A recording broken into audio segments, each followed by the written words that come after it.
Sediaan kabarin ang pipiin kita dalam melakukan Tuhan, kami mengucap syukur pada saat ini. Tuhan, kami kembali kehadiran kami mengenai setiap kebenaran firman Tuhan. Saat ini kami mau siap untuk mendengarkan firman-Mu. Kiranya Tuhan akan memberikan yang terbaik bagi kami sehingga kami boleh membantu dan memahami apa yang disampaikan oleh Allah. Dan setiap apa yang disampaikan ya Tuhan boleh bertumbuh dan berbuah dalam kehidupan kami sehari-hari. Bapa yang baik, hamba-Mu yang akan menyampaikan kebenaran firman, berikanlah hikmat kebijaksanaan dalam setiap perkataan yang Dia keluarkan. Bapa yang baik, kami percaya bahwa Allah akan hadir dalam kehidupan kami sehingga kami boleh mengerti dan memahami dalam kehidupan kami sehari-hari. Inilah harapan kami saat ini Tuhan. Kami serahkan sepanjang Tuhan. Haleluya. Amin. Amin. Shalom. Shalom. Sekali lagi shalom. Shalom. Kalau kemarin saya berdiri sebagai worship leader, saat ini saya berdiri di hadapan teman-teman untuk menyampaikan firman Tuhan. Saya harap teman-teman tidak bosan ya melihat saya. Amin. Amin. Dan saya minta izin dalam menyampaikan firman Tuhan. Saya tidak mau tenang-tenang saja di sini. Saya pergi ke depan sini, minta izin sama teman-teman. Semoga tidak ada yang risih ya melihat begitu. Nah teman-teman, pada saat ini udah mau dekat Natal. Biasanya kalau sudah mau dekat Natal, apa yang kita persiapkan? Makan kue. Ya, makan kue, baju barunya, Potong babi. potong babi, ya, potong ayam, Baju baru. ya baju baru. Yang paling ada di benak teman-teman kalau udah Natal apa? Satu yang paling Liburan. Pokoknya kue lah. ya semuanya yang disampaikan teman-teman semuanya. Jenis kue. Beli Hati yang baru. Ya, benar sekali hati yang baru. Minta tolong jangan ke sana. Pacar baru. Nah, benar itu. Terima kasih. Ketika sudah mau Natal, kita pasti mempersiapkan baju baru, kue, pohon Natal, dan yang paling penting tadinya disampaikan oleh Julfan, hati yang baru. Berikan tepuk tangan untuk Sekali nanti baru. teman-teman. Pada saat ini saya ajak teman-teman semua kita buka Alkitab kita dari Yohanes 3 ayat 19 sampai 21.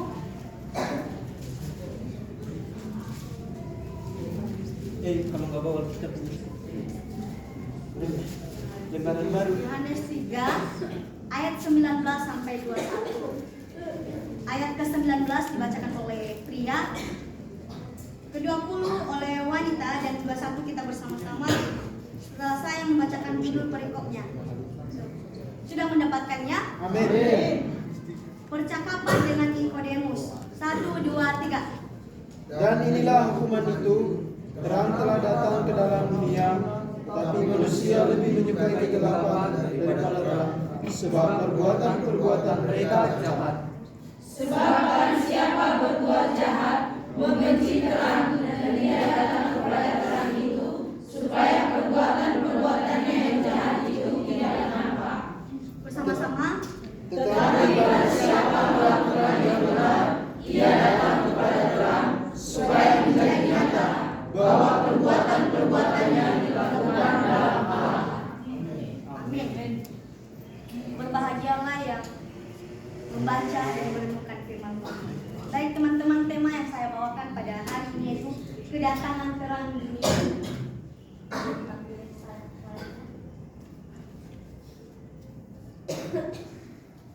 Berbicara dengan kedatangan terang dunia, berbicara dengan terang. Siapakah terang itu?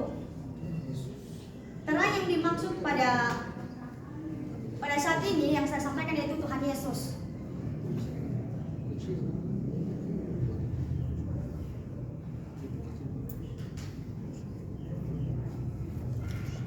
Apa arti terang itu? Terang itu ada beberapa arti ya teman-teman. Terang bisa dikatakan, terang itu bisa dikatakan itu lampu yang memberikan terang bagi kita. Bisa dikatakan juga lilin yang memberikan terang di dalam kegelapan. Tetapi jika terang itu misalnya lilin, sudah ada cahaya tapi masih ditaruh lilin, dia tidak akan berguna atau tidak akan berfungsi. Kenapa? Sudah ada terang. Tetapi jika dia diletakkan di tempat yang gelap, maka dia akan lebih bermanfaat, lebih berfungsi, menerangi tempat yang gelap. Nah, poin yang pertama itu cahaya dunia.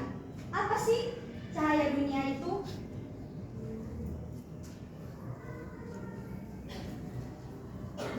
Cahaya dunia yang dimaksud di sini yaitu Tuhan Yesus sebagai terang bagi kita, di mana yang membawa kita dari gelap ke dalam terang. Nah, berbicara tentang hari-hari saat ini, di mana sudah mau Natal, di mana Natal adalah waktu yang istimewa, di mana kita merayakan cahaya yang menerangi dunia yang gelap. Nah, saya ingin mengajak teman-teman semua untuk merenungkan bersama tentang makna sejatinya Natal itu. Apa sih sebenarnya Natal itu? Apakah Natal itu ketika kita mempunyai baju baru kah? Mempunyai pacar baru kah? Partner Natal kah? Apakah itu yang perlu kita persiapkan ketika Natal? Natal yaitu suatu hari yang besar, seperti yang dikatakan Opung pada khotbah-khotbahnya yang lalu. Natal itu adalah suatu hari yang besar bagi umat Kristen. Dan Natal tidak berbicara tentang pohon Natal, tidak berbicara. Yang saya maksud pada hari ini bukan tentang pohon Natalnya, bukan tentang sepatu barunya, bukan tentang kue yang mau dimakan atau babinya yang mau dipotong seperti yang dikatakan Kak Esta, atau ayamnya yang mau dimakan. Bukan seperti itu. Namun Natal berbicara tentang cahaya, di mana dalam Injil Yohanes 8 ayat 12, minta kesediaan Betty membacakannya. Yohanes 8 ayat 12.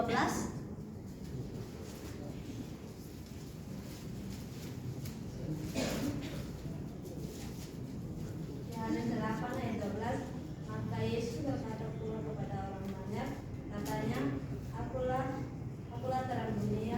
Siapa mengikut aku, dia tidak akan berjalan dalam kegelapan, melainkan ia akan mempunyai terang. Ya. Terima kasih. Di dalam Injil Yohanes 8 ayat 12 berkata kepada kita, Akulah terang dunia, barang siapa mengikut aku, ia tidak akan berjalan dalam kegelapan, melainkan ia akan mempunyai terang hidup. Nah, cahaya, terang dunia yang lahir pada saat ini, yang kita akan merayakan pada tanggal 25 Desember, itu Tuhan Yesus. Dan besok kita akan merayakan Natal juga, Natal IKSM. Teman-teman semua, berbicara tentang Natal, seringkali kita memikirkan bahwa Natal itu berbicara cuma tentang kelahiran saja, tentang bagaimana kita mempunyai baju baru, apalagi anak-anak di kampung-kampung. Kalau berbicara tentang Natal, pasti mereka senang sekali kalau sudah mau Natal. Kenapa? Karena mereka dapat baju baru. Mereka tidak senang kalau misalnya mereka tidak dapat baju baru pada saat sudah mau Natal. Pasti jauh-jauh hari sebelumnya mereka mempersiapkan baju untuk Natal. Gitu. Petasan.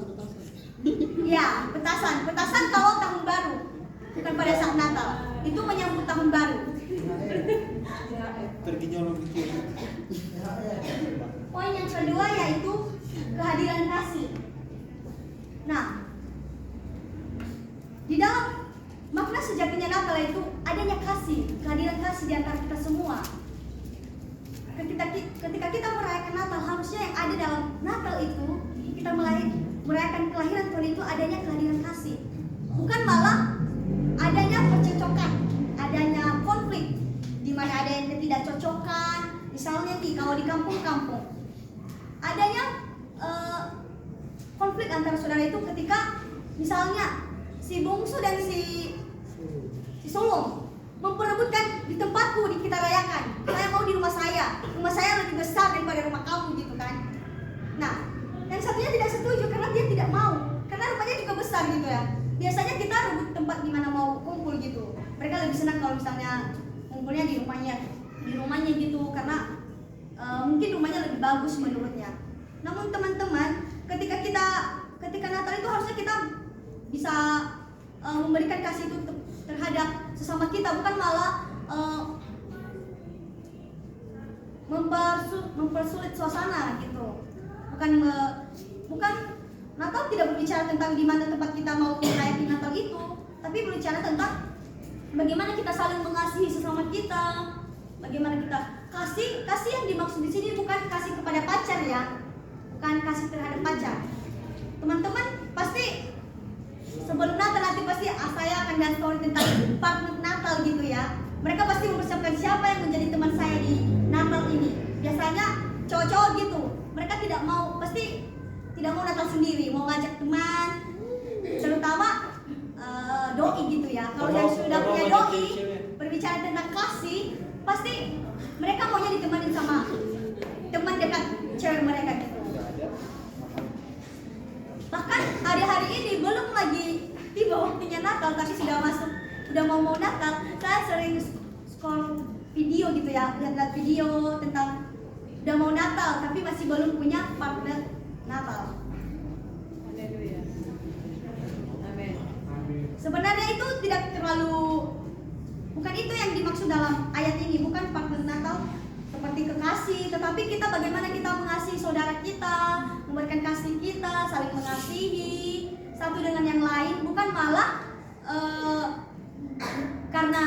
karena dia punya baju baru yang awalnya kita dekat banget, karena dia bajunya lebih bagus dari kita jadi iri, dengki terhadap seseorang tersebut. Atau mungkin dia lebih cantik dari kita pada saat Natal.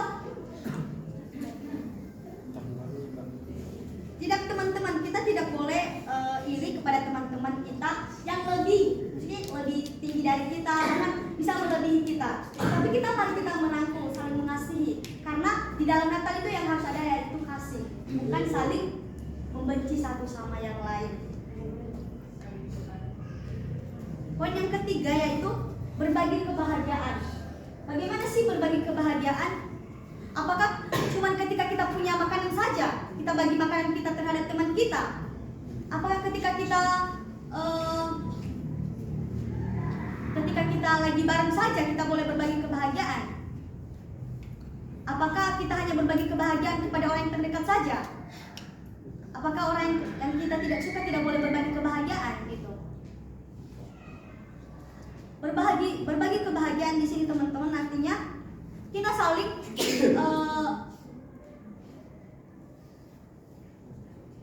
memberi kasih terhadap teman-teman. Kalaupun kita misalnya kita lagi tidak cakapan, tidak ngomong-ngomongan, setidaknya membagi kebahagiaan bersamanya itu dengan cara kita tetap memberi senyuman terbaik kepadanya. Biarpun kita tidak suka awalnya, tetapi dengan adanya Natal, damainya Natal datang kepada kita di mana Tuhan Yesus lahir, Tuhan Yesus datang ke dunia untuk mengasihi kita. Bagaimana kita manusia bisa mengasihi teman kita? Tuhan saja mengasihi kita. Kenapa kita tidak mengasihi teman kita? Kenapa kita tidak bisa berbagi kebahagiaan teman kita gitu? Biasanya orang-orang di luar sana ya, bukan kita di sini. Orang-orang di luar sana kalau sudah benci pasti tidak mau berbagi kebahagiaan. Kalau perlu pun menjatuhkan temannya, bukan berbagi kebahagiaan. Setidaknya kalau kamu tidak bisa berbagi kebahagiaan, tapi jangan menjatuhkan. Gitu. Itu orang-orang di luar sana tidak ada di tempat ini. Amin. Saya yakin dan percaya orang-orang yang ada di tempat ini adalah orang-orang yang baik. Amin. Oh ya. Nah, apa sih makna Natal yang sejati itu sebenarnya?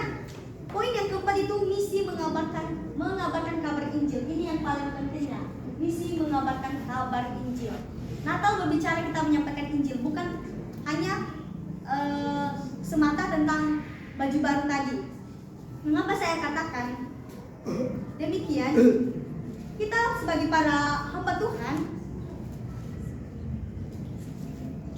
ataupun orang-orang Majus pada saat itu, kita diundang untuk mengabarkan kabar baik kelahiran Yesus kepada orang lain. Di mana dalam Matius 28 ayat 19 sampai 20 yang menghafalnya boleh satu orang atau membacakannya satu orang dari antara kita, dipersilakan. Matius 28 ayat 19 sampai 20. Demikianlah bunyinya. 16, 19. Karena itu pergilah, jadikanlah semua bangsa muridku, dan baptislah mereka dalam nama Bapa dan Anak dan Roh Kudus, dan ajarlah mereka melakukan segala sesuatu yang telah kuperintahkan kepadamu, dan ketahuilah aku menyertai kamu senantiasa sampai kepada akhir zaman. Amin. Terima kasih. Nah, teman-teman, berbicara tentang Natal, Tuhan lahir datang ke dunia untuk menebus dosa-dosa kita, dan kita ditugaskan sebagai hamba Tuhan untuk menyampaikan kabar baik itu atau Injil firman Tuhan itu. Kita menyampaikan apa saja mujizat yang telah dilakukan Tuhan Yesus selama ada di dunia. Itulah Natal sesungguhnya. Natal, makna Natal yang sejatinya, di mana kita bisa mengabarkan Injil kepada sesama kita, orang-orang di luar sana yang tidak percaya kepada Tuhan.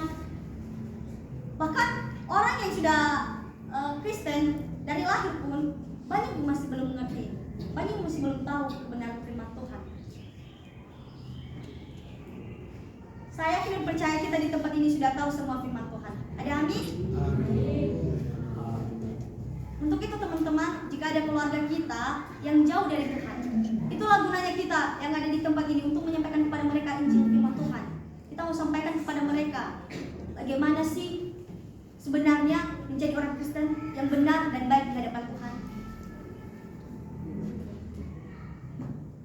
Apa sih sebenarnya makna Natal yang sebenarnya? Apakah hanya dengan kita bersenang-senang, kita memiliki baju baru, mempunyai pacar, pada saat itu boleh diajak ke gereja? Apakah hanya dengan itu saja? Apakah itu sebenarnya makna Natal yang sesungguhnya? Tetapi ketika makna Natal yang sesungguhnya itu ketika kita memberikan cahaya, memberikan kasih, memberikan kebahagiaan terhadap sesama kita dan mengabarkan Injil firman Tuhan kepada sesama kita. Teman-teman yang dikasihi dalam nama Tuhan Yesus, marilah kita semua sama-sama mengerti, memahami makna Natal yang sebenarnya. Jangan kita di sini minta duit sama mama papa untuk baju baru, untuk beli baju baru, padahal mama di kampung atau bapak lagi kesusahan, tapi kita mempersulit mereka. Kenapa? Karena kita nggak mau kalah, nggak pakai baju baru. Teman-teman semua pakai baju baru, masa aku enggak, gitu kan? Karena akhir-akhir ini saya melihat teman-teman di asrama sibuk dengan baju baru, PGC, bolak-balik dari sini ke PGC, mau cari baju baru, baju Natal, tanpa memikirkan apakah orang tua kita ada nggak, mereka punya duit nggak di kampung. Kita hanya mementingkan diri kita.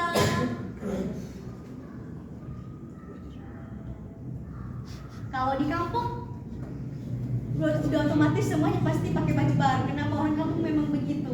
Di kampung kami begitu. Kalau misalnya Natal, anak-anak tuh kalau nggak dibeli baju baru pada nangis. Harus baju baru, harus baju baru. Mungkin kalau di kota, kalau tetangganya punya, kalau hari Natal kalau punya sofa baru, dia harus juga punya sofa baru. Nggak boleh kalah gitu. Harus misalnya kayak bersaing-saing gitu, mendapatkan hal yang baik gitu. Tapi hal baiknya bukan seperti yang dikatakan di firman Tuhan. Tapi baiknya kita berlomba-lomba atau bersaing dengan teman-teman untuk berbuat baik, supaya makna Natal itu bisa ada dalam hidup kita. Jadi kesimpulannya, nah, hari ini mari kita merenungkan kembali betapa besar kasih Allah yang termanifestasi dalam kelahiran Yesus Kristus. Mari kita menjadi saksi cahayanya, membawa terang dan kasih kepada dunia yang membutuhkan. Mari kita menjadi kasih terhadap sesama kita. Kita menjadi orang yang peduli dengan sesama kita, bukan menjadi pesaing atau merasa tersaingi ketika ada yang lebih tinggi dari kita, tapi mari kita saling mendukung antara satu dengan yang lain. Demikian firman Tuhan yang boleh saya sampaikan. Jika ada kata-kata yang masih kurang dipahami, kiranya Tuhan yang memenuhi kita semua dan memberikan pemahaman kepada kita masing-masing. Untuk doa penutup saya minta kesediaan Adik Paul untuk kita dalam doa. Langsung berdoa. Terima kasih Tuhan, kami mengucap syukur yang ini kami bisa berkumpul bersama-sama lagi di tempat ini untuk memuji dan memuliakan nama-Mu ya Bapa. Bapa yang baik dan telah memberi kepada kami, biarlah pujian yang kami sampaikan Tuhan berkenan di hadapan-Mu, dan kami juga telah mendengarkan firman Tuhan yang berbicara tentang arti Natal yang sesungguhnya. Biarlah Natal itu benar-benar ada keremahan dalam hati kami, dan kami boleh benar-benar melakukan Natal itu sesuai dengan apa yang firman Tuhan katakan ya Bapa. Terima kasih Tuhan, hamba-Mu sudah berhenti kata-kata, kiranya walaupun hamba-Mu sudah berhenti, tapi kami benar percaya bahwa firman-Mu tidak pernah berhenti sampai di sini saja. Tetapi firman-Mu akan hidup dan berlanjut sampai ke belakang. Terima kasih Tuhan, waktu yang ada